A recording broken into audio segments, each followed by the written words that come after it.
Cher Jacophile, vous êtes sur Jaco FM 98.3. Oui, Loïc Mendes, Franck-Olivier. Nous avons un invité cet après-midi, Parfait Junior Boukinda. Oui, qui est avec nous comme la semaine dernière. On a parlé de pas mal de choses et Olivier va nous dresser le décor de ce qui nous attend durant ce programme. Sachez-le, on le dit très souvent, c'est le nerf de la guerre. On va parler de beaucoup de choses, mais on va aussi parler de ce classico à venir le dimanche prochain. Franck-Olivier, bonsoir. Bonsoir Loïc, bonsoir Parfait, bonsoir à tous nos chers jacophiles, bonsoir Mouk, bonsoir Alors, Marvin le mancunien. Alors, on n'oublie pas de saluer quelqu'un qu'on aime qu'on aime beaucoup, hein, qui est dans les studios de Jaco FM. L'homme s'appelle Fabas, même s'il voulait se cacher. L'homme est quelque part dans les parages. Franchement, on aurait pu ne pas le saluer, mais bon. Toi, tu es l'ennemi des bandrilènes. Ouais, comme il est là derrière moi, je suis obligé de... On rappelle à toute faire fin attention. utile, nous sommes des sportifs bienveillants et le fair play voudrait qu'on salue ceux qui nous accompagnent dans ce programme. L'homme s'appelle Mookie et l'autre c'est Marvin, le magicien. Voilà. Mais qu'est-ce qu'on a au menu de ce programme? Alors, on va commencer justement, tu as parlé du nerf de la guerre, c'est-à-dire l'argent. Ouais. Et on va parler des primes de qualification donc en 2025. Ça continue à jaser. Ça continue à jaser un peu partout dans la presse. Ça continue avec la dernière sortie donc, du manager des Panthères. D'accord. On va y revenir. Et on va ensuite enchaîner sur une autre bataille médiatique, bien moindre, mais tout aussi importante. Au niveau donc, du comité national olympique gabonais, qui met donc en cause Florine Tchoua, et face donc au CNOG. On parle de plainte au niveau du tribunal du travail et au niveau donc du tribunal pénal. Ouais. Nous allons donc pouvoir décortiquer tout ça. Et nous allons enchaîner sur la Ligue des Champions qui a donc eu lieu cette semaine avec la victoire du PSG, notamment à Leverkusen, le Barça qui a étrié l'Olympiakos, Arsenal qui était en démonstration contre l'Atlético de Madrid et bien d'autres résultats et bien d'autres équipes. Pourquoi tu rigoles? Bien d'autres résultats et bien d'autres équipes. De votre petit 1-0. Voilà Fabas, voilà Fabas, viens. Il a le temps de venir, Alors, le décor est planté. On aura parlé du classico et bien d'autres choses qui vont arriver derrière. Moi, ce que j'ai envie de faire tout de suite, c'est de donner une petite dose de générique à nos chers auditeurs ou une musique, ça dépend de Mookie. Voilà, et puis on revient tout juste derrière. Alors, on est de retour sur Jaco FM 98.3. Nous sommes donc avec Loïc Mendes, malheureusement. Nous sommes aussi avec notre invité du jour, Parfait Junior Boukinda, qui donc nous fait le plaisir et l'honneur de venir nous donner justement son avis très prisé. Oui, on rappelle à toute phase utile que Parfait Junior Boukinda est journaliste sportif à Gabon Première. Ouais, il faut le rappeler parce que c'est important. C'est lui qui commente les matchs et c'est lui, bon, il n'est pas le responsable du fait qu'on n'ait pas souvent les matchs en direct. Il a forcément une part de responsabilité. Ah bon? Bonsoir les gars, bonsoir Franck. Alors, comment tu te sens, Parfait? Non, ça va, toujours au taquet. Et effectivement, c'est pas moi qui... Je suis pas responsable quand même. Il y aura le match Gabon-Nigeria, mon frère. Est-ce qu'on va regarder le match? Si le Gabon a les droits, si le côté technique et opérationnel, je crois qu'on va voir le match tranquille. Un peu comme le match Gabon-Burundi d'ailleurs. Vous voyez, cher Jacophélie, il y croit. Donc, non, mais il croit. Il n'est pas sûr. Après, il faut avoir la foi. Après, il y a une expression qui dit revenons à nos moutons. D'autres ont transformé ça revenons à nos moutons. Mais moi, je sais que c'est revenons à nos moutons. Il y a une petite histoire derrière. Alors, on va parler justement de ce qui nous amène ce soir. Cet après-midi, on parle des qualifs et leurs primes. Ça a fait jaser. Franck l'a rappelé tout à l'heure. Pas mal de choses ont été dites derrière. Moi, j'ai personnellement eu le manager général avec qui j'ai discuté de la question. Il m'a dit ce qu'il pensait. Mais moi, j'aimerais savoir, les gars, quand vous lisez tout ça, quand vous voyez tout ce qui se trouve autour de tout ce qu'on dit autour du sport aujourd'hui, où est le problème et comment en sortir? Vous avez dit que le problème, c'était le nerf de la guerre, l'argent. Et malheureusement, c'est difficile pour les observateurs du sport aujourd'hui parce qu'en vérité, on s'éloigne de l'essentiel. L'essentiel, c'est le sport, c'est les athlètes. C'est aussi la fibre patriotique qui a été normalement instaurée à travers le cours de libération.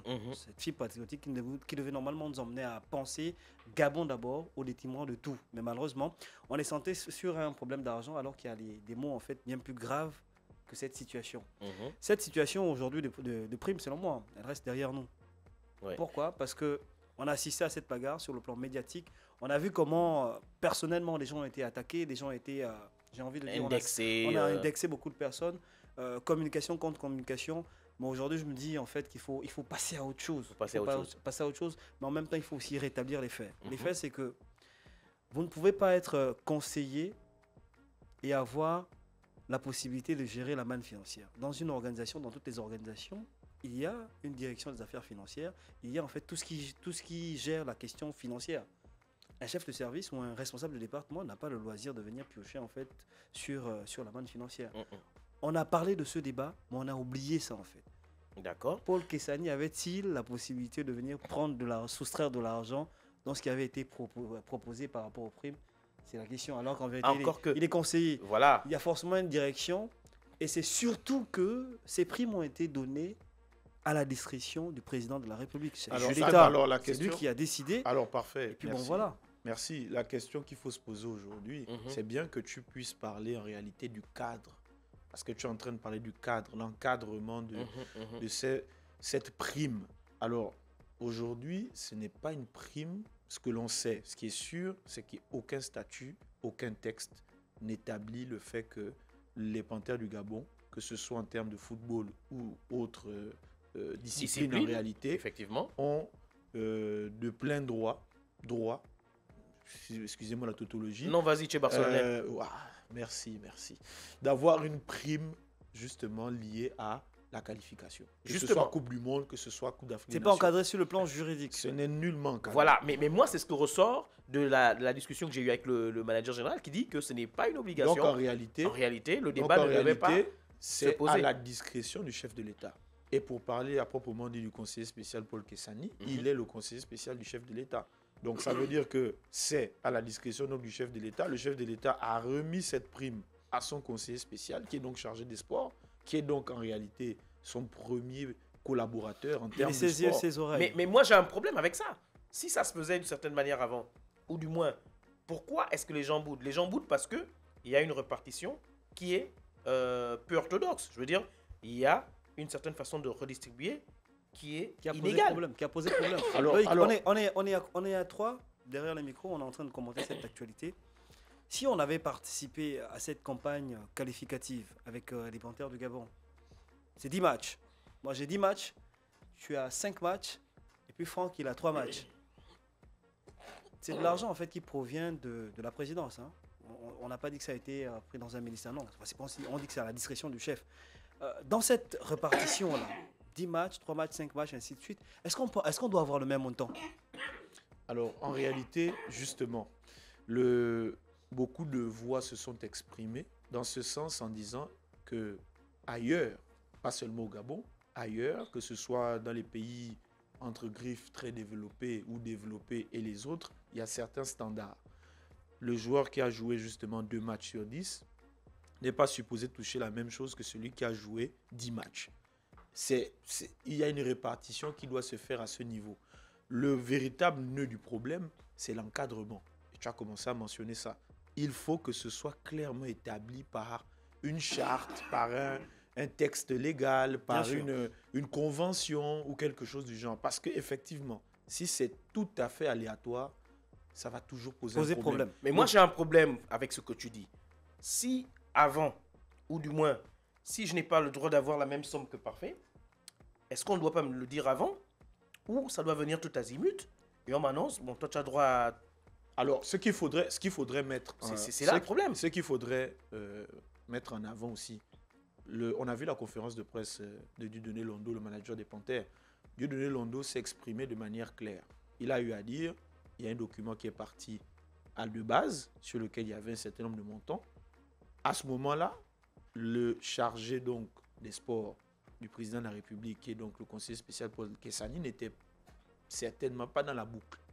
Après, la mission lui est donnée par son chef, qui est donc le président de la République, d'aller justement accomplir cette fameuse mission.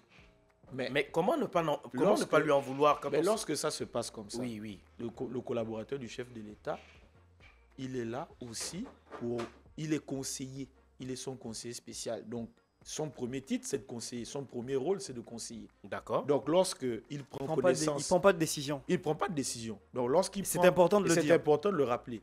Lorsqu'il prend connaissance de ce dossier, qu'est-ce qu'il fait? Il conseille son chef. Lorsqu'il conseille son chef, il y a des décisions qui sont prises. Et je ne crois pas du tout que le conseiller spécial Paul Kessani a la capacité de décider tout seul, sans avoir l'autorisation de son chef, de pratiquer une soustraction à un certain niveau et de venir tranquillement à la Fédération gabonaise de football. C'est ce qu'il apparaît au regard de ces détracteurs, si je peux utiliser le mot détracteur. Ce qu'il apparaît, c'est qu'à un moment donné, les répartitions sont inégales, et ces répartitions étant inégales, mais ça laisse cours à toute... La question que j'ai envie de poser, c'est que depuis que cette question a été... ce problème a été évoqué, donc depuis qu'il est sur la table, est-ce que vous avez déjà vu paraître quelque part que les joueurs ont formulé des plaintes? Non, à part la petite brouille avant Burundi, tout ça, il n'y a rien eu de concret. Depuis qu'on a distribué les primes... Non, personne ne s'en est plaint. Aucun joueur. Ça veut dire qu'à ce niveau... On va se rappeler de lundi dernier, on parlait en fait de catégorisation. Il y a aussi une catégorisation qu'il faut respecter. D'accord. Le manager se positionne de façon générale, mais ça devait aussi être intéressant qu'il rentre dans les spécificités. Non, mais il s'est positionné... En disant clairement qu'au niveau des joueurs, c'est OK. On va chez les photographes, ça pose problème. On va chez, on va dire quoi, d'autres personnes du staff. Oui. Là-bas, c'est équilibré. La logistique et tout ça. Il fallait aussi en fait qu'on rentre dans cette configuration. Après... Moi, je me dis qu'on est entre objectivité et subjectivité. Pour quelque chose qui n'est pas clairement établi, on fait un peu trop de bruit. On fait des débats. On fait un peu trop de bruit. Surtout, messieurs, et ça, j'y tiens vraiment, on est dans un contexte particulier. D'accord. On sort du coup de libération. On doit penser Gabon d'abord. Depuis là, on n'est pas encore sorti. Je vous assure qu'on doit penser d'abord. Il faut pouvoir, monsieur, à un moment donné, se déconnecter de tout ce qui est argent pour comprendre qu'on doit d'abord valoriser le pays. Vous voyez, par exemple, le timing de revendication par rapport aux primes. La veille des matchs décisifs. C'était la veille des matchs importants. Match capital. On était aux portes d'une qualification historique pour le mondial. Mais est-ce que le timing était bon? C'était certainement pour faire pression. C'était certainement pour faire pression. Mais j'ai envie de dire que ces questions-là, c'est des questions qu'on peut poser après. Même si on ne trouve pas toujours des solutions. En fait, on a la génération de la génération de l'équipe gabonaise qui avait gagné la CAN U23 qui n'a pas encore trouvé une solution. C'est vrai. Mais je crois qu'on aurait posé le problème autrement. Surtout que lorsqu'il s'agit des Panthères du Gabon, tout ce qui concerne l'équipe nationale est classé extrême priorité et ça trouve toujours une réponse favorable. Après, il faut rappeler quelque chose de très important. De la même manière qu'on dit qu'il n'y a aucun texte ou aucun encadrement de manière officielle ou légale de cette fameuse prime de qualification, en réalité, si le président de la République ne souhaite pas donner de prime de qualification, il en a parfaitement le droit en fait. Il peut décider qu'il ne donne pas de prime. Il n'y a non, mais le problème n'est pas à ce niveau-là. Le problème n'est pas à ce niveau-là. Non, ce que je veux le dire... problème est au niveau de Loïc. Comment tu me gères quand moi je viens réclamer ma prime. Non, Loïc. À un moment donné, comme on dit au quartier, tu me bondis. Ce que parfait veut signifier, c'est que ça ne doit pas être, ça ne peut pas susciter un débat au point où en réalité, on séquestre, entre griffes, j'utilise peut-être un gros terme, on séquestre l'équipe nationale de football à la veille d'une rencontre et ainsi de suite. Et là, je parle même des joueurs. Parce que les joueurs aujourd'hui qui se sont exprimés, on est en démocratie, hein, on a le droit de s'exprimer. Les joueurs qui se sont exprimés à travers justement cette petite grève qu'ils ont créée en n'allant pas faire la reconnaissance du terrain la veille du match et autres, en réalité, ils n'en avaient même pas encore qu'ils ont pu faire, hein, il y avait des problèmes logistiques et tout ça. Oui, bon, en réalité, ils n'ont même pas le droit de le faire. Parce que... Non, mais si vous avez déjà promis... Si vous avez déjà promis me donner mon gain et que... Non, moi je vais être un peu trivial, je vais être un peu comme au quartier. Une promesse, c'est une dette. Tu as promis de me donner mon gain. Quand le gain sort, tu veux ma panne avec le gain toi seul. Mais là, il s'agit c'est ça le truc. Non. C'est-à-dire qu'à un moment donné, l'argent est là et quand l'argent sort, tu es le seul à faire sortir les yeux pour ne pas donner aux autres l'argent ou donner l'argent à la tête du client. C'est ça qui est dangereux. Loïc, l'argent est sorti. Il faudrait qu'on se rappelle en fait que c'est à la discrétion du chef, du président de la République. Donc, vous voulez dire que si on a donné à certains 200 et à d'autres 400, c'est le chef qui a décidé comme ça? Si le chef de l'État a décidé, Loïc, qui sont ces joueurs pour dire le contraire? Ce ne sont même pas les joueurs, c'est des membres du staff. Qui sont, mais justement, les membres de la fédération. Aujourd'hui, on parle des joueurs. Pourquoi? Parce que quand vous écoutez le communiqué du manager général, en fait, il parle de la sélection. Il est manager général de la sélection. Il n'est pas manager général du staff des Panthères. Oui, du staff des Panthères.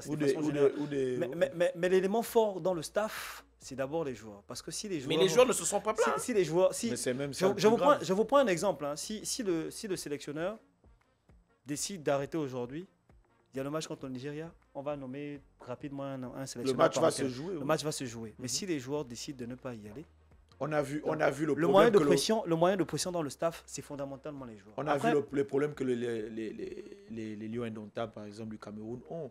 C'est-à-dire qu'ils ont plein de problèmes en termes de staff, mais ils n'ont aucun problème particulier en termes de joueurs. Si c'était le cas, si c'était le cas, ça devait tomber. On a suspendu Samuel Eto'o pendant 6 mois de toute, qui est le président malgré toute la fédération. Il a ses clashs en griffe entre le sélectionneur, les membres du staff et autres, mais les matchs se sont toujours joués. Alors, Franck-Olivier, moi j'ai envie de sortir de ce carcan, de ce truc-là, mais avant, on a parlé de staff, on a parlé de ce qui est extra-sportif, on a parlé d'argent. Maintenant, on revient. La réalité, c'est qu'on va jouer contre le Nigeria, les Super Eagles. La semaine dernière, j'avais déjà posé la question, comment vous voyez ce match-là? Moi, j'ai envie de vous poser cette question-là jusqu'au jour du match. Parce qu'on peut se réveiller aujourd'hui et que demain, on voit autre chose. Donc, comment vous voyez le match à venir? Nigeria, ça vous dit quoi? Avant la rencontre, il faut déjà permettre aux auditeurs de comprendre que les primes, ça doit rester derrière nous. D'accord. Il faut aller à la préparation. C'est le 13 novembre. Je suis tombé sur un article qui disait clairement que le Nigeria a envie de gagner ce match. La preuve, c'est qu'ils vont arriver 5 jours, sinon 4 jours au minimum avant pour la préparation, pour s'acclimater et ainsi de suite. Il faut déjà penser la préparation. Parce que pour aller vers le match, il faut assainir l'environnement autour. Et pour l'instant, ce n'est pas sain du tout. On laisse les primes derrière. Non, moi je pense que c'est ça. Hein. On laisse les primes derrière, on se concentre sur la préparation. Malheureusement, ce qui aurait pu, et c'est le problème que je peux poser aujourd'hui, constituer une préoccupation, c'est la reprise du championnat. La même énergie qu'on a eue dans la discussion des primes, là. On aurait pu avoir cette même énergie pour demander la reprise du championnat. Ouais. Ça aurait pu donner au sélectionneur une large palette de joueurs et donc la possibilité en fait de renforcer son équipe. On a vu que contre le Burundi, on a été assez fébrile. On a eu Jim Alevina qui n'était pas là, ça s'est ressenti. On a eu Xavi Babika qui n'était pas là, ça s'est senti. Le problème de profondeur de banc se pose. Laissons les primes, allons-y chercher d'abord le championnat. C'est aussi important. Parce que si on veut gagner ce match, on peut donner des pronostics ici, 2, 3, 4, 5, 0. S'il n'y a pas l'équilibre dans l'équipe, s'il n'y a pas un renfort dans l'équipe, donc on va se retourner vers l'étranger. Les Panthères auraient pu, par exemple, prendre toutes leurs primes et les donner pour la reprise du championnat. Par exemple. J'ai échangé avec quelqu'un. Ce genre de. Les gars, qui donnerait son salaire ici? J'ai échangé avec quelqu'un. Le patriotisme, c'est aussi ça. Le patriotisme passe par là. C'est aussi ça. Même si c'est assez difficile quand même. Il a raison. Loïc a raison. Loïc a raison. Attention. Mais après, ça s'est passé sous d'autres cieux. Non, laissez ce coup Oh, si. Je tiens à rappeler que les 23 Panthères aujourd'hui, à l'exception de 2 ou 3, évoluent à l'étranger. Et je ne vais pas dire qu'on n'a pas besoin d'argent. Bon, d'accord, les gars. Là, on est presque à la fin du mois. J'attends vos salaires, vous deux. Vous me donnez ça. J'ai des problèmes. Non, si vous êtes patriote. Je suis un patriote. Je suis le pays. Non, je comprends que les Madrilènes ont des problèmes en ce moment. C'est pas un Barcelonais qui va on va te donner ça. On était sur la vraie question. Tu me donnes ton relevé bancaire après. Donc on va gérer ça. C'est pas un problème. Mais tu vois, Loïc, ce que j'ai envie de dire, c'est que on veut aller vers le mondial, mais il faut essayer de mettre les dispositions pour. C'est très important. Effectivement. La question des primes, c'est une question importante parce que, il faut le dire, hein, chacun voit midi à sa porte. C'est une réalité sociale non négligeable. Mais après, si on veut aller loin, on doit prendre les dispositions. Et avec cette équipe nationale-là, mettons de côté la question de primes. Encore qu'on a eu la réponse avec le dernier conseil de ministre qui n'a pas bougé grand-chose du côté de la présidence, notamment par rapport au poste de conseiller sport. Non, il va rester. Paul Kessani est resté à son poste. Ça veut dire en fait qu'il faut passer à autre chose. C'est à la décision du chef. Maintenant, le futur, c'est quoi? C'est les compétitions. C'est le championnat national de football. Voilà, de retour sur les 98.3 Jaco FM, la ZIC, au cœur du Gabon. On fait un petit coucou à Erickson le guide, qui est quelque part dans les parages. Il sera bientôt là. Dès que nous on part, il prend les clés de la maison et il bousille Erickson à la radio. Mais oui, gros big up à Kenny Terrence qui est certainement aussi dans les parages. Alors, Franck Olivier, un problème ne vient jamais seul, dit-on en Afrique. On a parlé tout à l'heure du football et là, il y a un souci avec le comité national olympique opposé à Madame Choua. Alors, oui, merci Loïc pour ce relais. Alors, le comité national olympique gabonais, effectivement, s'expose, pour ne pas dire est exposé aujourd'hui à une situation assez incongrue. On va dire une fois n'est pas coutume. Mais en réalité, non. C'est devenu coutumier. Et là, on vient de parler de la Fédération gabonaise de football. Là, on est en train de parler du comité national olympique gabonais, donc le CNOG, qui est en réalité une entité indépendante. Elle n'est pas régie par le ministère des Sports gabonais, elle n'est pas régie par la présidence de la République, elle n'est régie par personne d'autre que le Comité international olympique, le CIO. Et malheureusement, il y a eu un certain nombre de déconvenus, notamment nés d'une situation avec Madame Choua, Madame Florine Choua, qui a donc été contractée. Mais qu'est-ce qui se passe exactement? Alors, dans les détails les plus clairs, il y a beaucoup de zones d'ombre. Mais l'information que l'on a, c'est que Madame Choua a été contractée donc, par le CNOG de manière officielle, de manière claire, pour le programme donc, Sport-Études. Qui marchait plutôt bien. Qui marchait plutôt bien. On a comme témoignage. Que le CNOG a donc mis en place à travers elle. Et après que des résultats positifs, parce qu'il faut bien le noter, après des résultats positifs de la part de cette dernière, eh bien, des situations sont arrivées de la part de sa hiérarchie. Premièrement, qui a commencé à lui poser un problème par rapport à ses émoluments, pendant qu'en réalité, c'est un contrat qui a été signé par le CNOG lui-même. On lui reproche quoi? On lui reprocherait le fait que ses émoluments soient trop élevés. Waouh. Alors, on le dit apparemment après qu'elle ait été contractée et qu'elle ait commencé à faire le travail pour lequel elle a été justement choisie. Et donc, on part de là, on tombe sur d'autres sujets aussi, on va dire aussi bouleversants les uns que les autres, qui ont conduit cette dernière donc à quitter le CNOG. Alors, elle a quitté le CNOG. Et derrière, elle n'a pas démissionné. Elle a été, je ne pourrais pas utiliser le terme virée ou remplacée ou autre, mais ce qui est sûr, c'est qu'elle ne fait plus partie des effectifs donc, du Comité national olympique gabonais. On lui a signifié dans un courrier qu'elle ne faisait plus partie, c'est ça? Ça aussi, ce sont des éléments, parce que j'ai contacté Madame Choua. Merci d'ailleurs à elle d'avoir répondu justement à mes messages. Elle a eu à répondre que vu qu'aujourd'hui il y a une instruction, il y a deux instructions, pour ne pas dire, je n'ai pas envie d'utiliser les termes juridiques qui vont me dépasser, mais il y a eu donc 2 plaintes portées au niveau du tribunal du travail et une plainte au niveau du tribunal du travail, ce qui voudrait donc dire qu'il y a eu certainement un licenciement abusif. Rupture de contrat. Rupture de contrat abusif et autres. Voilà. Et il y a aussi eu au niveau donc, une plainte au niveau du pénal. Alors, parfait, Junior Boukinda, comment toi tu regardes ça en tant que journaliste sportif? Tu vois cette question-là, comment tu regardes ça? J'ai envie de vous dire que ça ne m'étonne pas. Ça vous surprend? Bon, moi rien ne me surprend au Gabon. En vérité, rien ne me surprend au Gabon. Je le dis parce que, on va dire quoi, le Comité national olympique du Gabon traîne des casseroles. D'accord. Ça commence à faire... vous n'êtes pas la première personne de qui j'entends ça, moi. Ça commence à faire un peu trop tâche.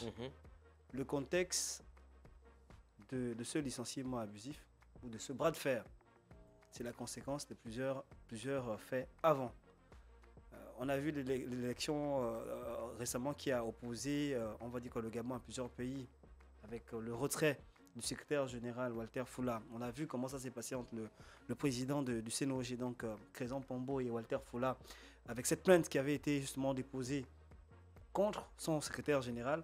On a vu ce qui est sorti lorsqu'on sort de la participation des Jeux Olympiques de Paris, avec la gestion financière accablante.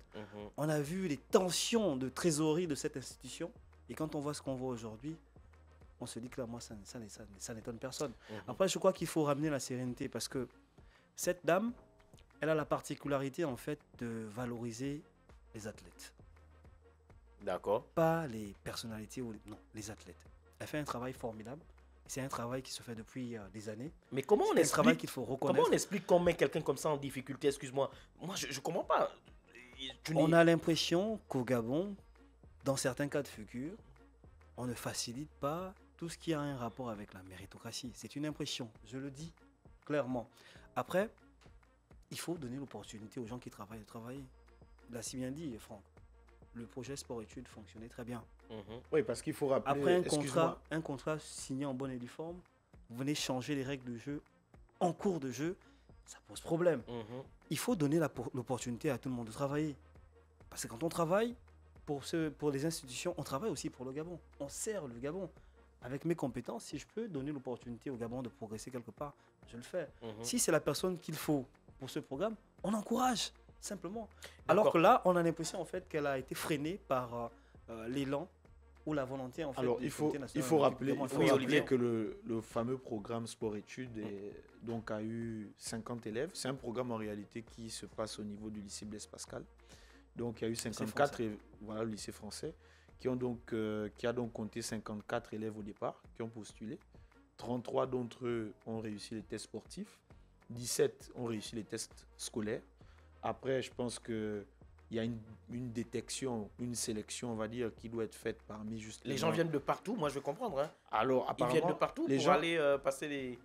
oui, les gens viennent un peu de partout, mais c'est encadré au niveau du lycée français. D'accord. Et à partir de là, justement, la suite donc, des événements, ce qu'on peut présumer, on est obligé de présumer, parce que comme je le disais, je rappelle, j'ai contacté Madame Chua, et elle n'a pas souhaité donner plus de détails que ce qu'elle avait déjà donné auparavant, l'affaire étant au tribunal actuellement.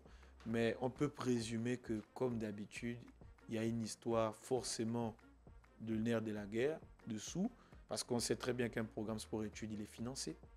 Est-ce que c'est une volonté de la part des dirigeants du CNOG de vouloir avoir, on va dire, la même mise particulière sur les fonds qui vont être c'est la question. Qui vont être débloqués à cet effet.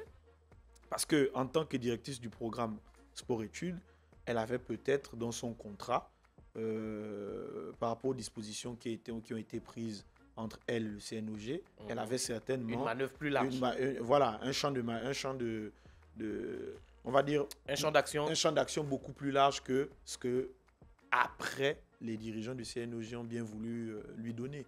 Après, il y a certainement, si on est parti sur une plainte au niveau du tribunal pénal, je crois qu'il y a peut-être des faits qui ont dû se produire. Là, on n'est plus au niveau de peut-être. Il y a eu une communication officielle sur la page du Comité national olympique du Gabon.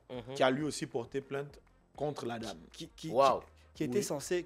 Non, en fait, c'est pas tant qu'il a porté plainte. Il a porté plainte, la plainte est où? Ces deux plaintes sont disponibles. Oui. En fait, ce qu'elle dit dans sa plainte, même la dame, c'est que, en vérité, lorsque le Comité national olympique du Gabon se prononce avec l'intention d'aller vers une intimidation. Parce que si vous dites que vous allez me porter plainte et vous ne le faites pas, c'est que donc c'est une manœuvre d'intimidation. Voici pourquoi elle est allée au pénal. Oui. Oui, parce qu'effectivement, elle se sent... Si vous avez dit que vous allez porter plainte, c'est que vous avez des éléments. La justice est une justice de fait, donc des éléments palpables. Allez-y. Si vous ne le faites pas, et vous êtes en train de tenter de ternir mon image, à ce net moment, vous avez tenté de m'attaquer, je contre-attaque, et on se retrouve dans le même contexte. Si, dans ces deux plaintes, elle parle de comportements qui sont très loin de l'éthique, ça veut dire qu'il y a un problème d'ingérence.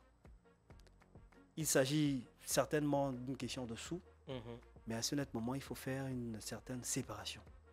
Si vous confiez un projet à quelqu'un, si vous donnez en fait une personne des responsabilités, laissez la personne gérer tranquillement. Alors, Or, du côté du Comité national olympique du Gabon, on a l'impression que tout ce qui est en rapport avec la gestion financière, sur le plan administratif, mais sur le plan financier, il faut impérativement passer par le président. Et ça, c'est quand même compliqué. Il faut rappeler que la vice-présidente donc, du comité exécutif du CNOG, donc Madame Toutoum, a eu à faire une intervention dans un média.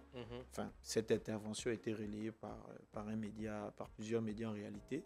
Et elle a eu à se prononcer, pas forcément en prenant fait et cause pour Madame Chua, mais elle a justement tenu à exprimer on va dire, une certaine position,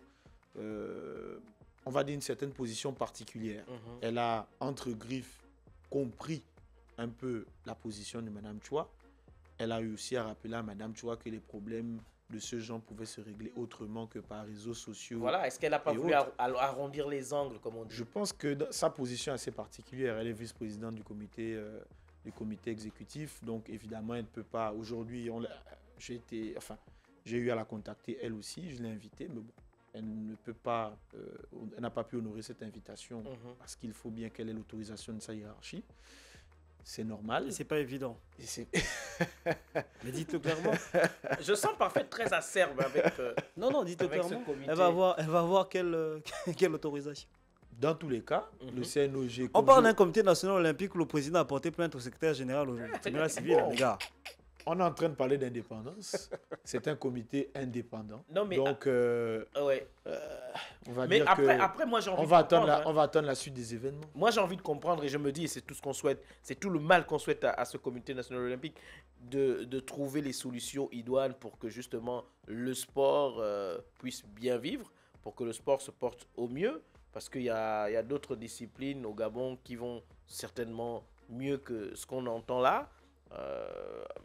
Je veux qu'on trouve des solutions et c'est mon souhait. Alors, pour sortir de ça, que faut-il attendre au sortir de ces deux plaintes, de ces deux, je ne sais pas s'il faut dire antagonistes? On peut pas. Aujourd'hui, je crois qu'il serait très difficile de se prononcer à ce niveau. La justice doit faire son travail, puisqu'on est déjà arrivé au niveau de la justice. La justice est indépendante et impartiale. Il faut qu'elle prenne... De toute façon, Mme Chua parle de preuves qu'elle a eu à communiquer et à donner à la justice. Je crois que la justice va prendre les éléments du CNOG s'il en a, parce que jusqu'à preuve du contraire, eux n'ont pas porté plainte, mais ils vont devoir certainement se défendre. Et puis, la justice va trancher. Après ça, on verra comment ça va se passer. Voilà. Nous, on va trancher en faisant une toute petite pause. On va parler d'autre chose. Tout de suite, on va parler de la Ligue des Champions, mais on souffle un petit instant. On revient tout juste derrière. Nous sommes de retour donc sur 98.3 FM, c'est Jacques au Sport, Loïc, oui. Parfait, et Fabas. Mais pourquoi tu attaques Fabas? Il n'est que dans les parages. Mais il est derrière son moi. spectre. Je sens que Mon Dieu. Il a beaucoup de choses à dire. Tant mieux pour lui. Non, est-ce qu'on va l'inviter, Fabas? Bon, est-ce que Fabas va nous rejoindre pas pitié, sur le plateau? Pas parce qu'on a un peu pitié de toi, viens. Oui, le casque fonctionne, tout fonctionne ici. Comme au Camp Nou. Comme au Camp Nou, tout normalement, fonctionne. Quand j'arrive comme ça, il faut applaudir, applaudissez. Ouais. En plus, tu es un madrilène, donc... Madrilène, c'est dans le mais sang. pourtant, tu es en bleu-grana, tu es en bleu et rouge, ta chemise est bleue et rouge. Non. J'ai une chemise, j'ai pas un maillot. Alors, on parle de la Ligue des Champions. Avant d'attaquer simplement le match à proprement parler, qui va arriver bientôt. Je sais que tu veux pourquoi parler tu es de focalisé sur ce match? Moi, je parle de Ligue des Champions. Ah, alors, d'accord. cette semaine, nous avons donc eu le FC Barcelone qui a donc pu recevoir l'Olympiakos dans le stade de Montjuïc, puisque jusqu'à maintenant, le Camp Nou n'est toujours pas disponible, mais sera disponible dans quelques semaines. Alors, il y a eu une victoire, donc 6-1, avec une nouvelle fois une Enfin vous avez enfin gagné. Fabas, la dernière fois qu'on t'invite. Donc, alors, une nouvelle performance XXL donc, de Marcus Rashford, qui a donc, voilà, Marvin est content parce que c'est un mancunien. Oui, il est toujours mancunien, on ne l'a pas encore acheté. Mais ce qui est sûr, c'est que Rashford, il continue à prouver, il cartonne. Parfait aussi est content. Il est bien dans son... Moi, je me demande, est-ce que ce n'était pas le problème, c'était pas Mourinho? Est-ce que ce n'était pas Manchester le problème de Rashford? En réalité, c'est son niveau en fait. C'est Barça son niveau. La plus haute exigence. Vu le niveau de Manchester et le niveau de Barcelone. Ok. Mais ce qui est certain, c'est que on a justement beaucoup de joueurs de Manchester aujourd'hui. On parle d'Anthony. Anthony qui est en train de cartonner au Betis. Il y a plusieurs joueurs qui sont partis de Manchester et qui ont cartonné après. Greenwood est en train de cartonner à Marseille depuis la saison dernière. Non, ça veut dire que l'environnement n'était pas bon simplement. Il n'est toujours pas bon en réalité. C'est vrai qu'ils ont fait quelques performances positives ces derniers temps. Battre le tenant du titre anglais, c'est... Bon, le tenant du titre anglais s'est fait battre 4 fois sur les 5 derniers matchs. Donc vous comprenez que ce n'est pas... Mais c'est pas forcément un exploit. C'est bien pour le moral. À part Barça qui a gagné. Parce que là, c'est à part Barça. Alors, à part Barcelone, nous avons donc eu la victoire du Paris Saint-Germain. Le tenant du titre. 7-2 à Leverkusen, avec Dembélé qui faisait son retour. Et quelques minutes après son entrée en jeu, puisqu'il n'a pas pu être titularisé, les gars, a eu à marquer. Il y a aussi eu une très bonne performance, une fois de plus, de Désiré Doué. Désiré Doué, je veux qu'on en parle. Oui. Désiré Doué, aujourd'hui, c'est un peu la tête de gondole du Paris Saint-Germain, mis à part Dembélé quand on parle de Dembélé, mais on parle surtout de Désiré Doué. Tout le monde parle de Désiré Doué. Qu'est-ce qui vous inspire, ce garçon? La particularité de Luis Enrique, lorsqu'il est arrivé au Paris Saint-Germain, c'est de chercher à bâtir une équipe. Si on va sur la construction d'une équipe en prenant des joueurs connus et des non-name, clairement, si on donne tous les leviers au coach, ça donne ce genre de résultat. Vous savez, moi je suis de ceux-là qui pensent que le Paris Saint-Germain a encore 2 ans, 3 ans pour marcher sur l'Europe. Parce qu'ils ont trouvé l'équilibre, ils ont trouvé des jeunes et c'est surtout qu'ils ont trouvé un coach qui a un discours. D'accord. Quand vous regardez ce jeune homme jouer, vous vous rendez compte que le gars il est en pleine confiance. Il tente parfois des choses, mais alors là, dingue, roulade, ainsi de suite. On se dit, mais qu'est-ce qu'il fait? C'est parce qu'il a un discours, il y a un discours derrière le jeu. Justement, j'ai une question peut-être à Franck et à Fabas. Est-ce que Paris, aujourd'hui, on peut dire que Paris est imbattable? Oui. Paris est-il devenu un monstre Je européen? ne suis pas parisien, je suis marseillais, mais Paris est imbattable. Paris est imbattable? Pourquoi? Parce que tout à l'heure, Parfait disait, il y a une philosophie de jeu qui est bien établie. D'accord. Et qui est lisible. Et justement, et puis on a réussi Paris a réussi à assainir, déjà l'environnement du joueur et à assainir l'environnement du club. Ce sont des choses très importantes. On parlait de Désiré Doué tout à l'heure. C'est quelqu'un extra sportivement de posé, qui a une stature au niveau de... tu vas attaquer qui quand tu dis ça? Je sais pas. Fabas, non, il est sérieux dans son argumentaire. Commences à dire extra les Barcelonais, excuse-moi. On va se calmer un tout petit peu, on va le laisser finir. Tu vas attaquer Désiré Doué, c'était un ailier aussi. Voilà. En plus, Désiré Doué. Et donc, c'est quelqu'un de extrêmement assis. J'ai vu certaines vidéos un peu sur sa famille. Ce sont des gens assis. C'est vraiment... avec son frère Guéla. Avec son frère du côté de Strasbourg, qui performe aussi. Ça veut dire que la famille a une certaine assise. Et c'est déjà très important. Parce que effectivement, Paris périssait, s'il faut dire comme ça, ou mourait, parce qu'il y avait de la dérive au niveau des individualités, mais il y avait une dérive collective au niveau du club. Et ça, il faut féliciter le coach, parce qu'il a apporté cette stabilité-là. Et ils ont essayé d'assainir, ils ont changé un peu leur politique, justement la politique sportive et la politique du club. Et c'est ce qui donne ce que ça donne. Et moi, je pense, très honnêtement, ils ont eu quelques dérapages. Il y a, je crois, Marseille les a battus à jamais les premiers. Mais dès que tout le monde est arrivé... Là, je commence à t'apprécier. Tu vas revenir à la prochaine émission. Dès que tout le monde était arrivé, voilà, ça a développé. Et puis voilà, le truc, la machine a repris. Bon, moi, ce que je vais partager votre avis, notamment celui de Fabas. Effectivement, le côté extra sportif, on va dire ça comme ça, du Paris Saint-Germain a eu à être assaini. Parce que pendant des années, pendant plus d'une décennie, depuis l'arrivée des Qataris, ils se sont mis à acheter des stars ou même des joueurs en réalité qui étaient moyens, mais à qui ils ont donné beaucoup d'argent. On avait des dirigeants qui se mêlaient de manière claire de la vie des joueurs. Frontalement. Que ce soit sur et en dehors du terrain. Et aujourd'hui, effectivement, Luis Enrique est arrivé. Il a toutes les cartes. Il a toutes les clés. On lui a permis de se débarrasser des stars. On l'a permis d'acheter et d'acquérir les joueurs qu'il voulait. Et il a donné la confiance à toute une bande de joueurs. Voilà, aujourd'hui, on parle de Désiré Doué, mais il y a Vitinha, il y a Nuno Mendes. Il y a le petit Mayoulou qui rentre. Il y a Mayoulou à qui on fait confiance aujourd'hui, même si c'est en griffe par défaut, parce qu'il y a quand même pas mal d'absence sur blessure.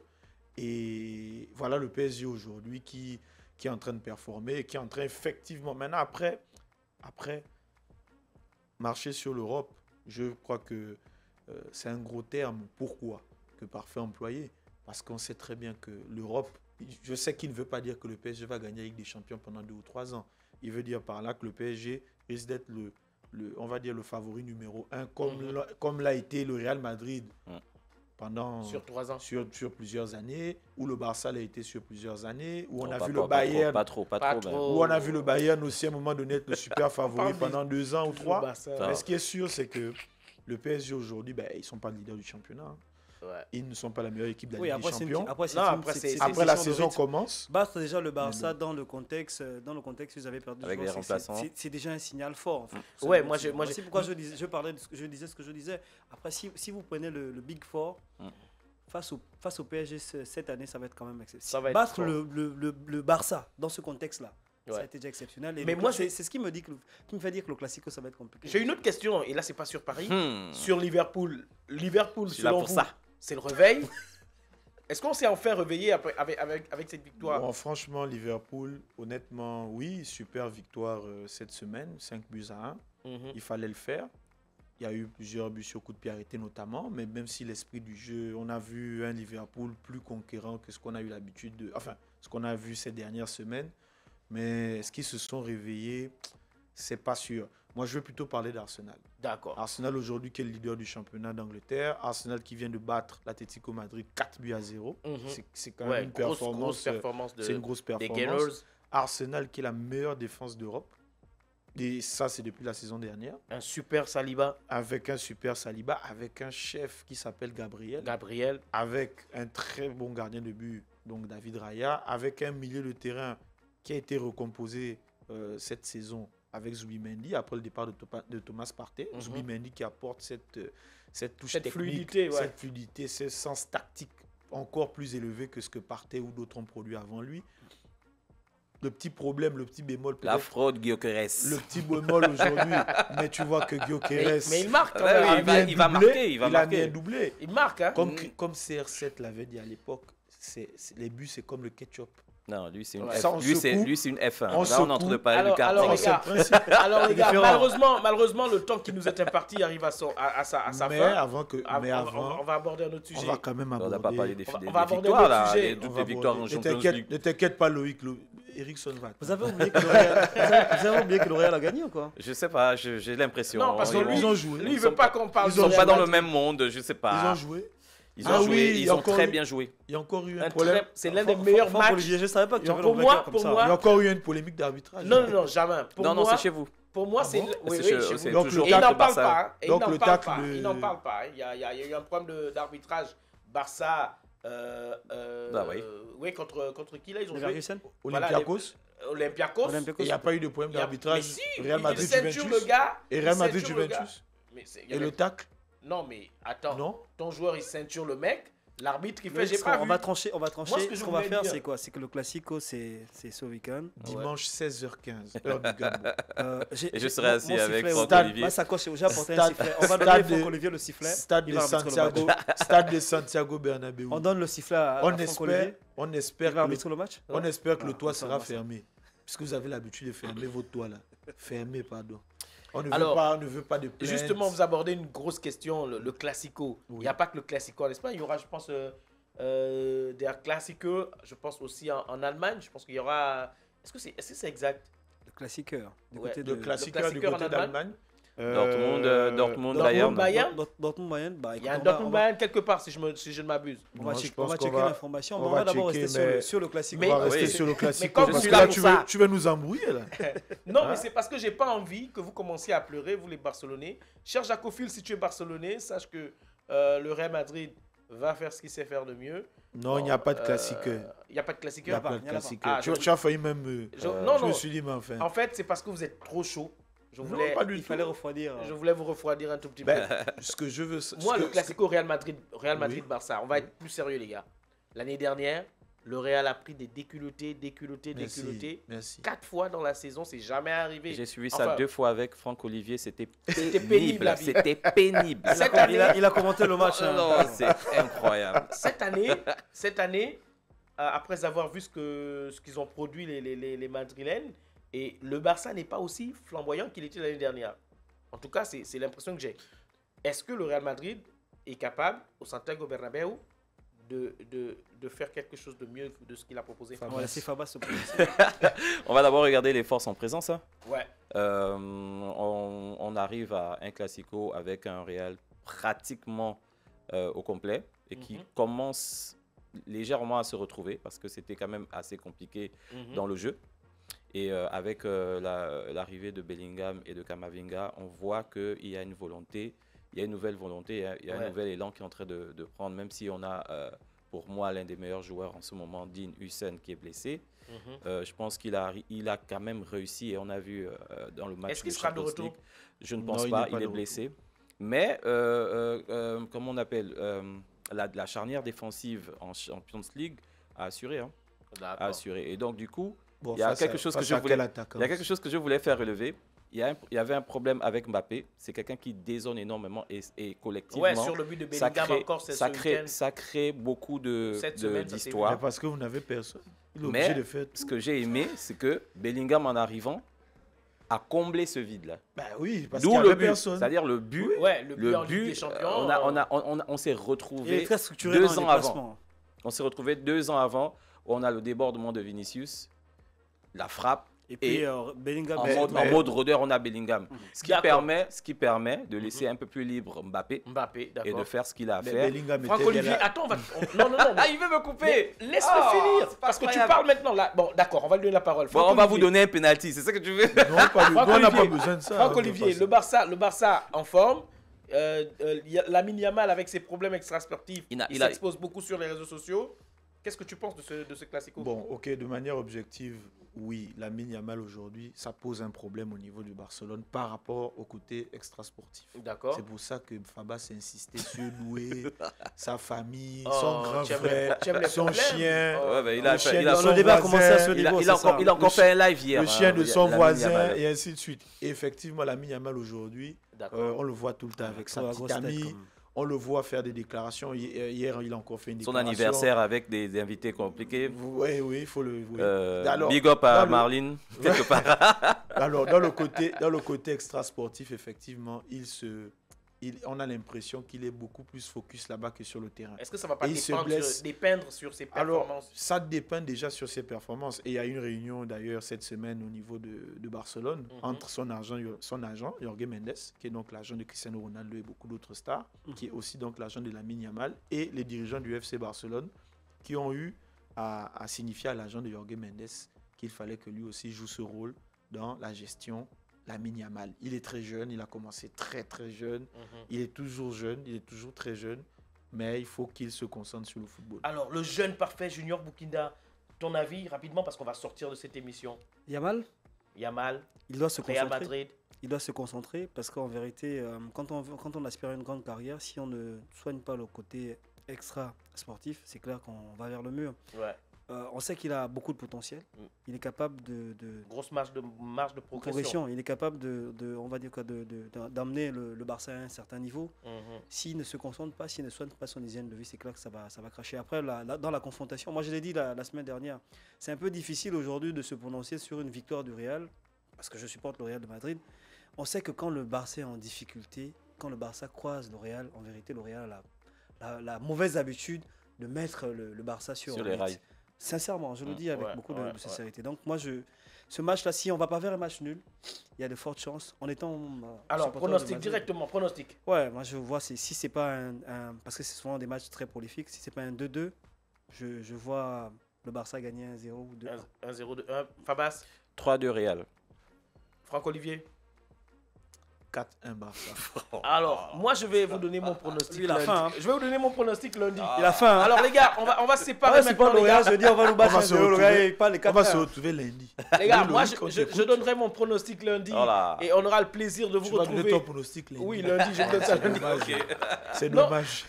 Bien joué, quoi. Allez, les gars. Alors, moi, j'étais très content de vous avoir. Fabas, merci d'être passé par nous.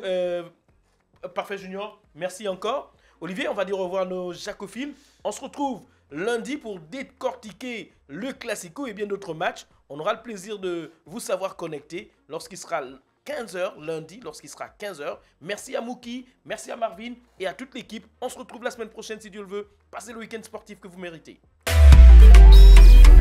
Jaco FM, la zik au cœur du Gabon. Jaco FM, Jaco FM.